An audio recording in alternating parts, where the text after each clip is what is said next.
Unë si Aleksandr jam antar i Partisë Socialiste nga 91 deri më sot. Nga këto unë kam pasur shumë përmirësime nga këto qeveritarë, sepse më kanë bërë gjatë 800.000 lekë herë gjobë për ujtë, pastaj më ka shazruar shtëpinë dhe nuk më kanë dhënë asnjë drejt. Erdha ndërtova dhe një barake, antar i Partisë Socialiste me teste me gjitha. Kam bërë për kryetarën e bashkisë, atë që se bën asnjë i kam afruar 200 vota, kam sill gocën, Dizandrut, di gocat, djalin, nga jashtë ja kam prunë për të votuar, dhe kur vjen momenti i pari dalë si kinezët në kant. Ke pa ato kalendar kinez në kant. Ashtu dal unë.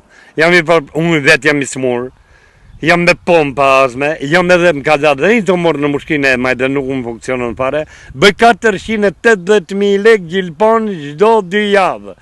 Ku do i marrë këtë tarro? Nuk jam të upirë për vetën time, të sistemohen fëmijët, të fush fëmijët, gruan, se më ka asnjë borx. Me keni lanë mes shkatërruar, më janë shkatërruar të gjitha pajisjet orientit e shtëpiaka, më janë shkatërruar. Kërkoj nga shteti një emergjencë ndaj mua si person. Se jam socialist.